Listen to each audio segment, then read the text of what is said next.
We want to believe that there are shortcuts to success. We want to believe we can take a drug or we can do something that'll make it quick and easy. But the truth is, it takes grit. It takes persistence. So it's hard to understand what could happen to you in 10 years in a visceral gut way of what it means to have failed in life. And to me, failure in life is not having money. It's not realizing your potential. You're 60 years old and you said, I could have been this, and I never did it. That's like the worst thought I think anybody can have. And you don't think about it in the moment because your life is okay. But you've got to wake up and understand that there's an urgency here. And that if you're not practicing something now, if you're not aware, if you don't have a path towards something better, you're rotting on the vine, and that day of reckoning will come at some point, and it will be painful. You're not going to feel it suddenly, it'll be slow, but it'll come and it won't be good. Getting successful, it's not a magic trick. You have a say-so in that. You can decide to be rich, but you first have to think it. The difference between successful people and non-successful people is here.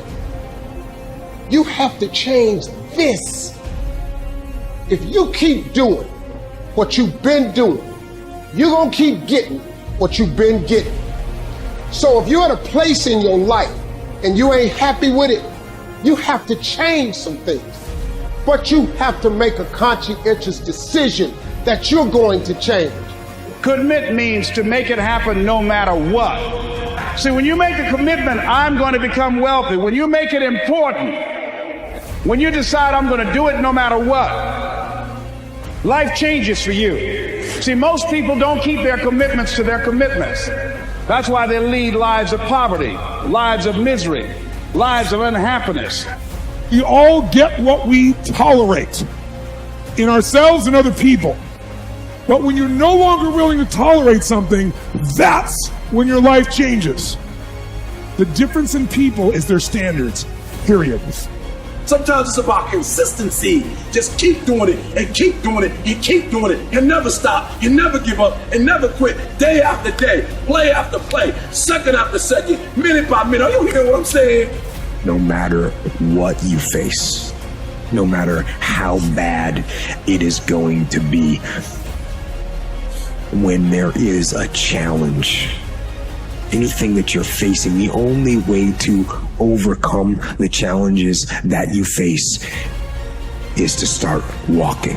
That all of us have something that we are supposed to do.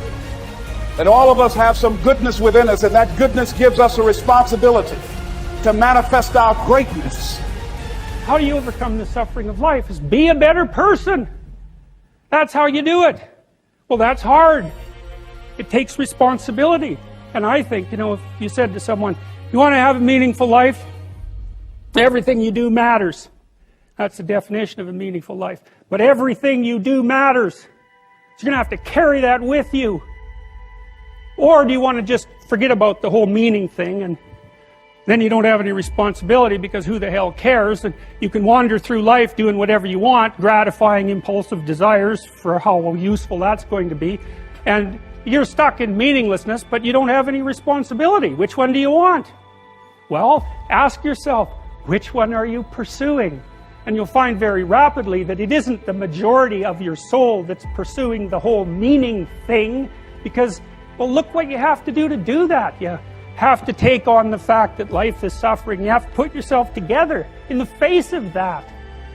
The people in life that get what they want are the ones that aren't waiting for an external force to validate their dreams, to inspire them, to give them permission. It's the people that realize that success, that happiness, that control, it comes from the internal force. And what is the internal force? It's you. It's you. It's you being able to realize that no one's going to do the work for you. It's you realizing that you're never going to feel ready. In fact, even as you start working toward the things that you really want to do, you're definitely not going to feel ready. And you're going to feel outside your comfort zone. And that's normal. When you start to feel like you're stretching yourself and you're sticking your scrawny neck out there and you're taking some risks, that's amazing because you're growing. People who earn large incomes aren't lucky, and they're not crooks as those without money are so fond of pretending, nor are they endowed with more brains or talent necessarily than their friends and neighbors, nor are they privy to occult secrets, and only a very few were lucky enough to have had rich fathers or grandfathers. Most of the people earning the big incomes today started the same way you and I did, and most other people. The only difference between the men who earn big incomes and those who earn small incomes is that those earning big incomes decided to earn more. They're the people who made it their business to earn more. You see, people do what they make up their minds to do. So get rid of the ancient superstition once and for all that people who earn big money are special people, or lucky, or get the breaks, or had money to begin with, or knew someone, or are smarter, or anything else. These are alibis. They can all be disproved 1,000 times. The reason there are so many of these alibis around is that men who fail to make the grade financially are seldom honest enough to just admit that they really didn't try and keep trying. So in order to justify their failure, in order to remain seated, they dream up and pass along these old alibis. We're all self-made, but only the successful will admit it. Life's easy when you live it the hard way, and hard if you try to live it the easy way. Self-discipline means living your life the hard way, resisting temptations and instant gratification in order to receive bigger and better rewards in the future. It's certainly easier to avoid all kinds of discomfort and indulge yourself whenever you want, but in the end, all that you get from that approach is fleeting pleasure, now at the expense of your future, which otherwise could have been much better. Consider a weak-willed person who, when faced with a challenge, immediately opts out. How likely is this person to achieve anything substantial in life if their primary value is to feel comfortable? How is this person going to manage a crisis that they must face? Even a relatively insignificant problem can become an insurmountable obstacle for a person who's been living a sheltered life and always avoided what's difficult or disagreeable. Now, contrast that with a person who voluntarily makes his or her life harder. They seek out and welcome challenges as opportunities to grow. Each self-imposed affliction strengthens them so that fewer and fewer difficulties in life overwhelm them. Day by day, they immunize themselves against problems precisely because they seek them out. When life deals them an unexpected blow, they're ready to handle it because, thanks to living their lives the hard way, they're always ready for hardships. When you look at some of the most successful high performers, it might be tempting to say that they were born this way. They're talented, end of story. In fact, talent, while undeniably makes life easier, is but one part of the equation. I used to be a shy and fearful person. If you compared me, the awkward outsider, with the most successful guys at school, you could say they were born talented to be popular, liked, and as alpha male as you could get. Well, I didn't have such luck. However, my apparent misfortune turned out to be a source of strength because it provided a spark to introduce big changes in my life. By continuously pushing my comfort zone, I not only overcame social shyness and improved my communication skills, but also developed high self-confidence and overcame other fears in my life. I might not have been born with the talent to be a people person. I still prefer solitude to crowds, but with self-discipline and consistent work, I still achieved astounding results. Next time, before you complain that you don't have a talent for something or weren't born this way, remind yourself that self-discipline in many situations can more than make up for a lack of inborn traits. Your choices are made in a moment, but their consequences will transcend a lifetime. Humans have the capacity to act against their urges in exchange for a better future. Unfortunately, many people live by the principle of if it feels good, do it, and if it doesn't, don't do it. Caving into your temptations whenever you feel them emerge is like relinquishing your humanity in a way.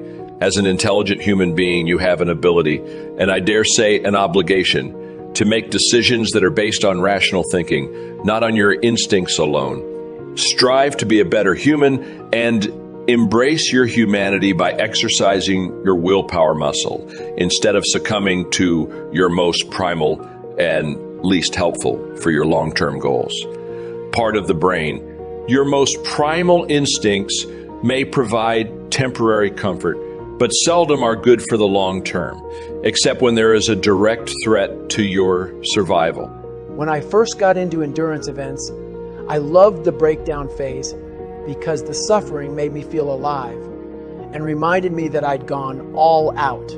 This time, I didn't relish it in the same way, but I knew that breakdown was a byproduct of an all-out effort, and that if I explored the crevices of my mind, I would find valuable lessons which tend to spill out with any unraveling. Most people prefer to avoid breakdowns like this because the suffering can be so overwhelming.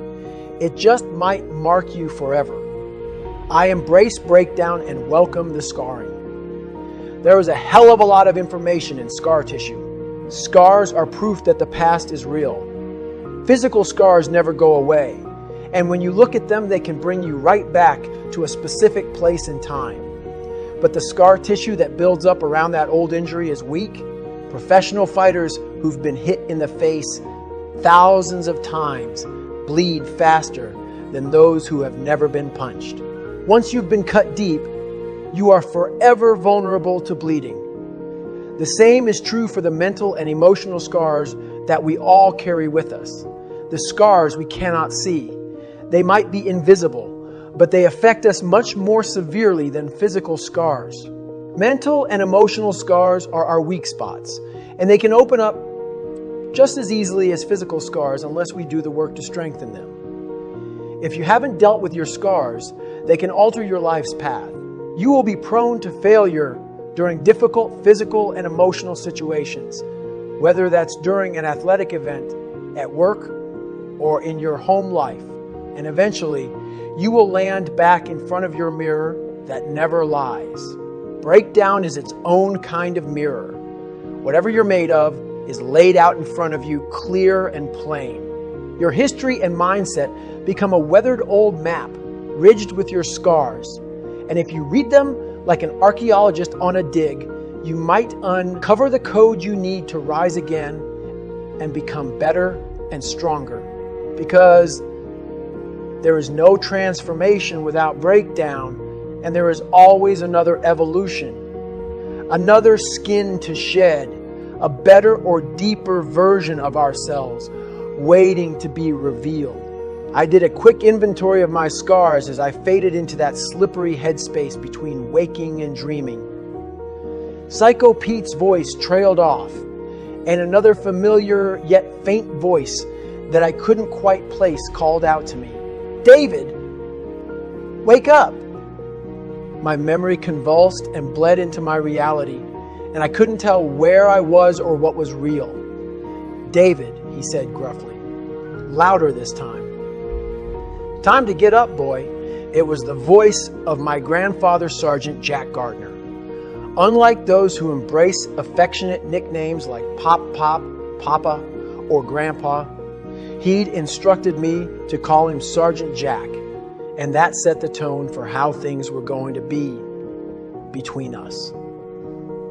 Oh yes, he left more than a few scars etched in my brain, and he was shaking me awake, just like old times.